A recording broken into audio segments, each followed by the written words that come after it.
8월 4일 월요일. 복음을 다음 세대에게. 세계 여러 무신론자와 활발한 토론을 벌이고 있는 시대를 대표하는 기독교 변증가 윌리엄 레인 크레이그 박사는 최근 청소년과 청년 세대들이 교회를 떠나는 것이 큰 문제가 되고 있다며 경고했습니다. 크레이그 박사가 말한 교회를 떠나는 젊은 층의 7가지 특징은 다음과 같습니다. 1. 대부분은 교회를 다녔던 경험이 있다. 2. 복음과 관련 없는 설교를 많이 들었다. 3. 용기를 낸 솔직한 질문에 진부하거나 성의 없는 답을 받았다. 4. 성경을 소중하게 여기는 사람을 존경한다. 5. 14살부터 17살 사이에 교회를 떠나기로 마음먹는다. 6. 이성적인 이유보다 감정적인 이유로 무신론자가 된다. 7. 인터넷 문화가 젊은 층을 무신론자로 이끈다.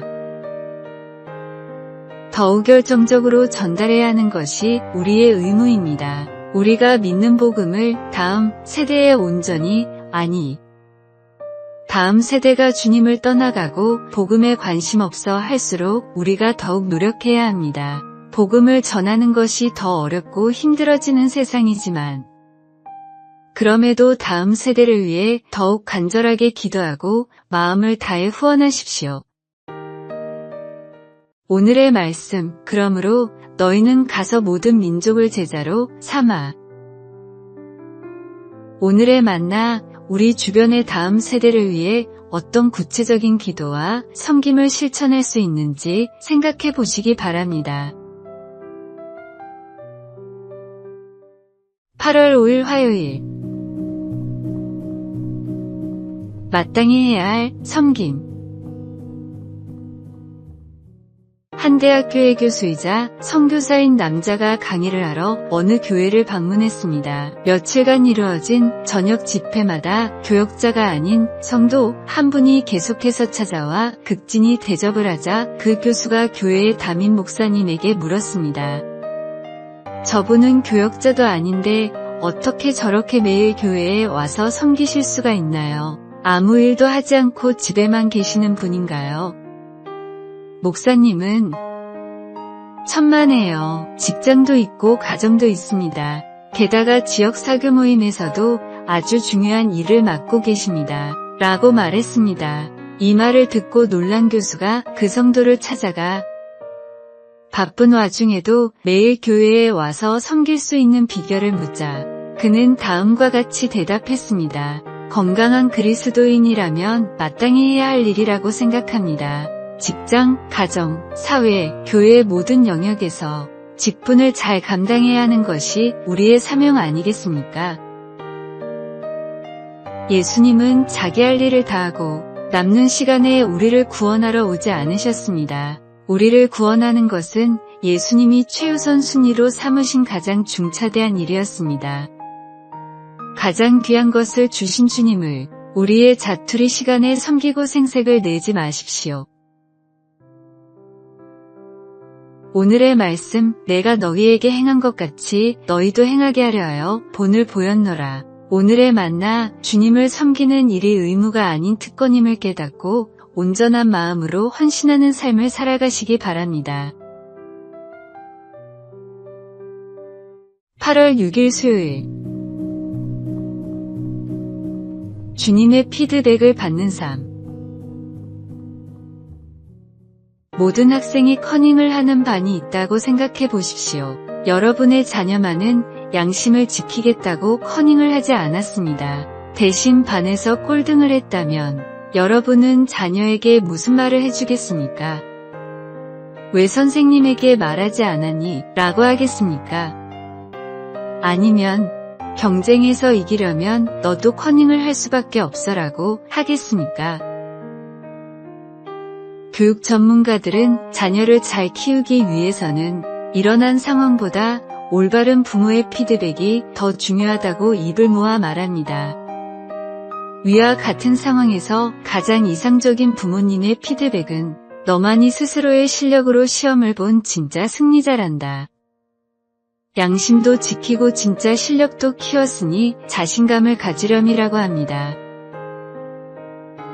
부모로부터 이런 피드백을 받은 자녀는 정말로 중요한 것이 무엇인지를 깨닫게 됩니다. 결과보다 과정의 중요성을 깨달으며 점수보다 양심이 중요하다는 것을 알기에 수치심이나 열등감을 느끼지 않는 높은 자존감을 갖는 아이로 자라납니다.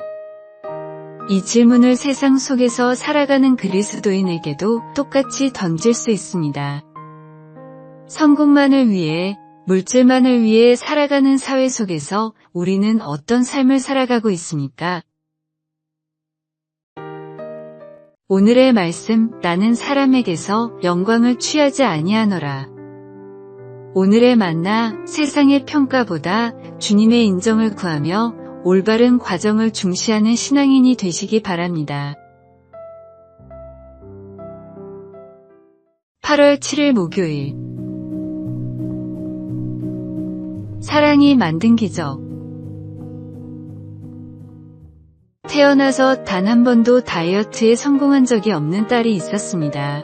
그녀는 학창시절 내내 먹는 걸 너무 좋아했고 수없이 다이어트를 시도했지만 매번 실패했습니다. 마음만 먹으면 할 수 있을 거라 생각했지만 늘 작심삼일에 그쳤고 체중은 점점 늘어갔습니다. 하지만 그런 딸에게 어느 날 인생을 송두리째 바꿔놓을 일이 생겼습니다. 사랑하는 어머니가 간경화로 쓰러졌고 유일한 희망은 생체 간이식뿐이었습니다. 검사를 받은 결과 딸의 간이 이식에 적합하다는 소식이 들려왔습니다. 하지만 큰 문제가 있었습니다. 바로 딸의 건강 상태였습니다. 과체중과 심한 지방간으로는 이식을 할 수 없었던 겁니다. 그날 이후 딸은 변했습니다. 그토록 좋아하던 치킨과 떡볶이를 끊고 하루 한 끼 소량만 먹으며 강도 높은 운동을 시작했습니다. 가족과 친구들조차 놀랄 만큼 그녀는 하루도 빠짐없이 뛰고 또 뛰었습니다. 어머니를 살릴 수만 있다면 무엇이든 할 수 있다는 각오였습니다. 2달 후 딸은 무려 15kg을 감량했습니다. 지방간 수치는 정상으로 돌아왔고 마침내 어머니에게 간을 이식할 수 있었습니다. 수술은 성공적이었고 어머니는 건강을 되찾았습니다. 사랑이라는 이름 아래 불가능한 일은 없습니다. 오늘의 말씀, 하나님이 세상을 이처럼 사랑하사 독생자를 주셨으니 이는 그를 믿는 자마다 멸망하지 않고 영생을 얻게 하려 하심이라. 오늘의 만나, 진정한 사랑은 불가능을 가능하게 만드는 힘이 있음을 기억하고 주님의 사랑에 감사하며 우리도 그런 사랑을 실천하시기 바랍니다.